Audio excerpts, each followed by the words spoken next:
दीर्घ वर्षर व्यवधान पर आज प्लांट श्रमिक मुहरे हस फुटुवा देखा मिलता।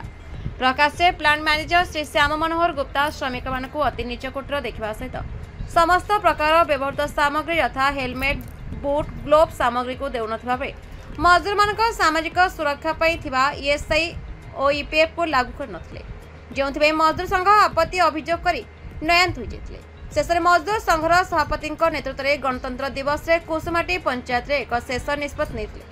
जदि मजदूर संघर न्याय दाबी को प्लांट मैनेजर न मानती तेबे प्लांट मुख्य कार्य सामने सभापति श्री विजय कुमार पात्र आत्माहुति देवे।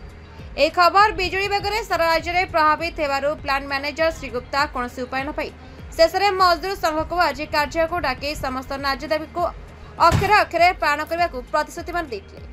यह मजदूर मानक अद्भुत सफलता होता बेले मजदूर मानक आनंदर दिन हो रही देखा मिलता।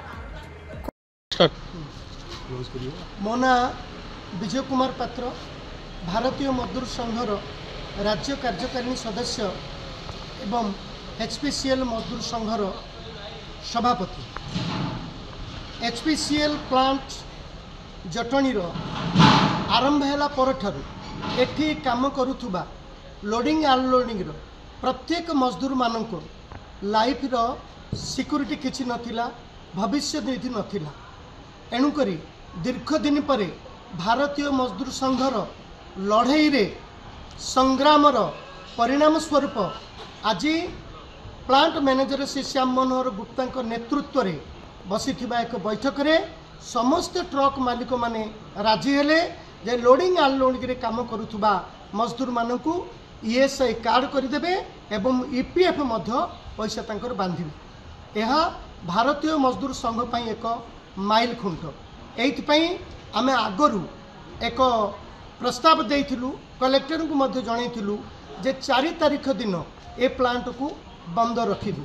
से चिठीर परिणाम स्वरूप आज संपूर्ण प्लांट एडमिनिस्ट्रेशन एवं ट्रकर मालिक माने मध्य से स्ट्राइक को रोकिबा पई आम मानक सहित कांधरे कांध मिसई चलने को राजी होती।